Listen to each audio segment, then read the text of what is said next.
Pom pom tchac, pom pom tchac, pom pom tchac, pom pom tchac, pom pom tchac. Bonjour, bonsoir tout le monde, ici Monsieur Cacahuète, ici Monsieur Cacahuète, et Zou qui est dans la pièce à côté, et Nénèche que l'on voit ici. Coucou tout le monde. Ce soir avec Zou on a regardé À nos troubles avec Jason Statham, Lee Bing, Ren Wilson, Ruby Rose et d'autres acteurs. Alors c'est le premier film d'une série de 2 films. On pourrait penser qu'il y en a 3, mais non, il ne faut pas confondre avec Meg Rising, qui est un asylum, je crois, avec Tom Sizemore. Donc là, on est sur le premier, À nos troubles. De quoi ça parle ? Il y a un type incarné par Jason Statham et les spécialités dans le sauvetage sous l'eau, sous-marin. Sauf que lors d'une mission, ça va pas se passer comme prévu. Du coup, il va donc on est sur un scénario assez classique, vu et revu dans beaucoup de films. Il va s'isoler dans un coin, il va être en mode déprime, boire des bières, tout ça. Et, bref, voilà, pas terrible. Il est le bad quoi. Et puis finalement il y a une espèce de grand complexe, un peu comme une station qui est en partie sous-marin. Ouais, une espèce de complexe station de recherche en partie sous-marin qui est au-dessus de la fosse de la Marianne, vers la Chine.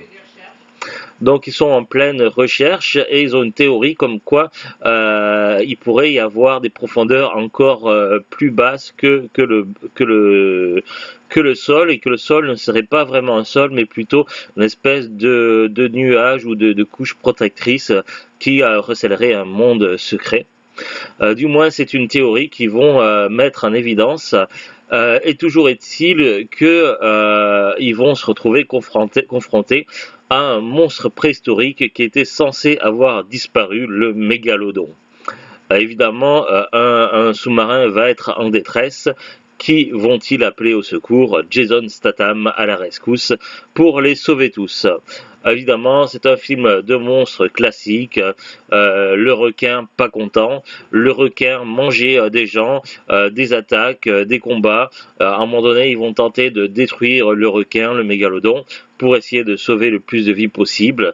Il va y avoir une pseudo-romance et puis un happy end, tout est bien qui finit bien. Voilà grosso modo le speech pour ne pas trop spoiler en résumant au plus court. Oui, déjà, on est spoilé parce qu'on a les 2 films, un autre trouble et un autre très trouble, et on voit Jason Statham sur l'affiche des 2 films, donc on sait déjà qu'il va survivre au premier film. Ouais, après... je sais pas encore. Du coup, il y a aussi un genre de référence à des clichés de films d'horreur, des slasher movies, où un gars qui a tout le temps peur d'être le premier à clamser, et finalement, ben non, il clamse pas. Donc, spoil, désolé. Mais voilà. Il y a évidemment une histoire d'un milliardaire dans l'histoire qui évidemment est Cupid, donc on est vraiment dans les clichés. Le film en lui-même, il n'est pas spécialement original du par le scénario et par les clichés, tout ça. Ça reste très classique, presque vu et revu. Ce qui est frais par contre, c'est la mise en scène, le fait qu'on se retrouve avec un mégalodon, ce qui n'est pas toujours courant dans les films. Dans les films de monstres aquatiques, c'est surtout des requins classiques. Là, le fait d'avoir un mégalodon, c'est plutôt cool et ça rafraîchit un petit peu. Le casting est correct, le doublage français est correct. Donc on est sur un film globalement un pseudo blockbuster correct dans l'ensemble. Franchement, il n'est pas mauvais, il n'est pas non plus extraordinaire. Un film qui ne plaira peut-être pas à tout le monde, mais voilà, moi je suis friand de ce genre de film, donc ça m'a plu, j'ai passé une bonne soirée. J'irai peut-être pas jusqu'à le mettre dans mes films préférés coup de cœur, mais voilà, j'ai passé un très bon moment et je suis assez impatient de voir la suite. Ma foi, j'aime beaucoup les films comme ça qui se passent en partie sous l'eau. Donc voilà, ça m'a fait quand même très plaisir de le regarder. Mais c'est vrai que globalement, ce film n'est pas innovant dans l'ensemble. On reste quand même très sur les clichés avec des phases scénaristiques très communes, très classiques. Rien de bien folichon de ce côté-là. On va lire ensemble le synopsis. Lorsqu'un mégalodon, un effroyable requin préhistorique, attaque un sous-marin, une équipe de chercheurs se trouve piégée dans les profondeurs de l'océan Pacifique. Jonas Taylor, Jason Statham, plongeur de l'extrême, est appelé par un océanographe, Winston Chao, pour faire équipe avec sa fille Li Bingbing et tenter un sauvetage impossible. DVD acheté en promotion à un moment donné, il a été bradé pendant longtemps à Carrefour. Carrefour a bradé une série de plusieurs films, trois ou quatre franchises, dont Un autre trouble, ils avaient tellement en stock à Carrefour qu'ils n'arrivaient plus à les vendre et du coup ils les mettaient à 2-3 euros. Donc du coup on l'a eu pour vraiment pas grand chose à Carrefour. Maintenant est-ce qu'il est encore trouvable facilement? On verra, on va regarder tout à l'heure sur Amazon. Durée du film 109 minutes, voilà, il n'est pas spécialement long, donc durée classique. On va voir ensemble la fiche Wikipédia du film. Un autre trouble ou Mégalodon au Québec, The Meg en anglais, film sino-américain réalisé par John Turteltaub, sorti en 2018. Il s'agit de l'adaptation du roman Meg Novel of Deep Terror de Steve Altin de 1997. Il connaît une suite, un autre très trouble, The Meg 2, The Trench, sorti en 2023. Voilà, qu'est-ce qu'on peut dire d'autre? Fiche technique. Bon, le réalisateur, le titre, qu'est-ce qu'il y a d'autre? Budget 150 millions de dollars.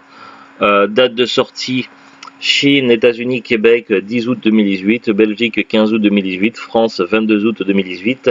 Classifié tout public avec avertissement lors de la salle et déconseillé au moins 10 ans à la télévision en France.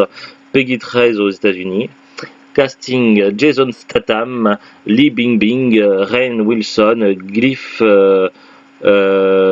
Curtis, Ruby Rose, Winston Chao, Shuya Sophia Kay, Paige Kennedy, Jessica McNamee, Robert Taylor, Olafur Dari Olafsson, Maisie Oka et Vitaya Pansinringam.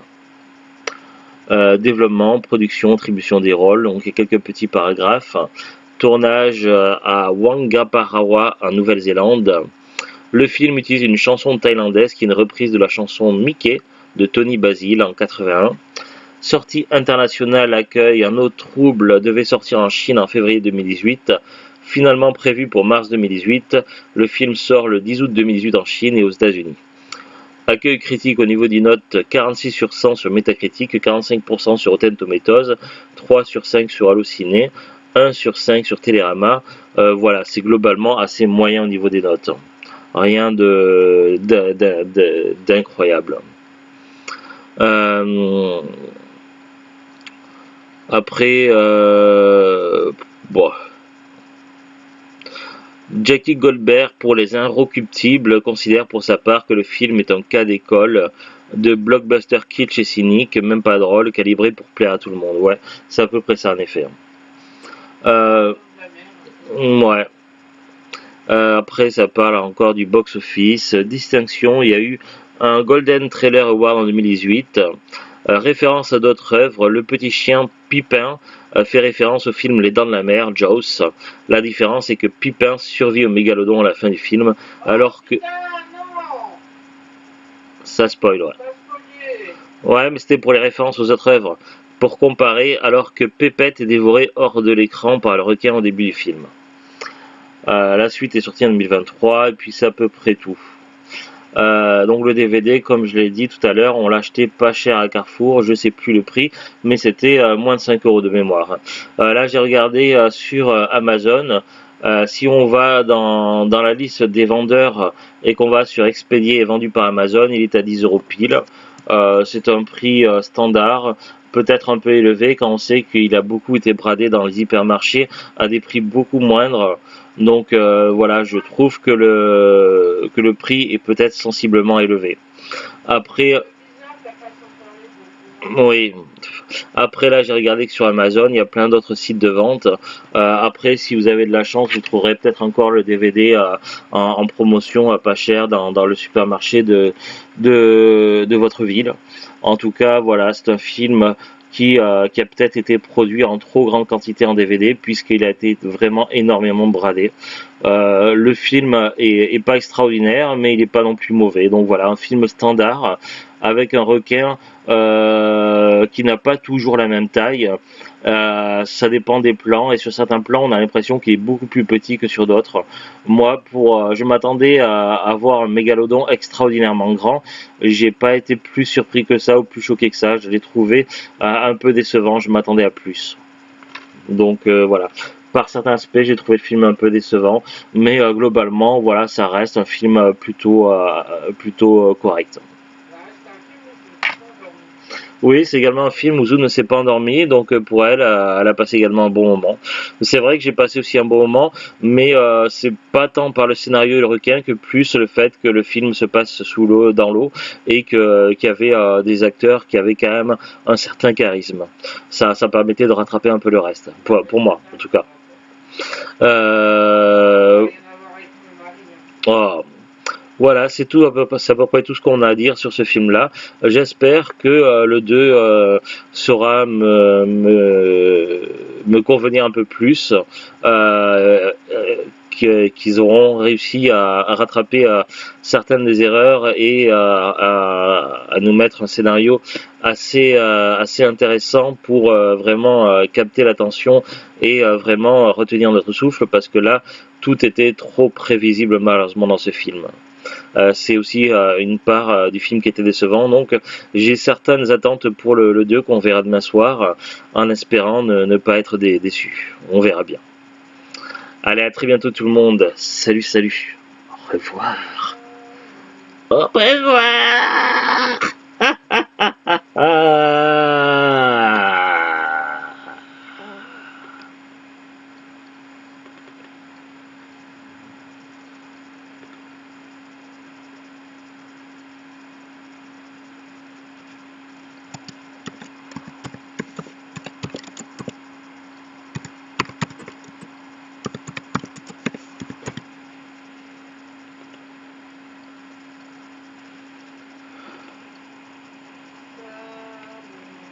Ah, ça n'a pas coupé les canards?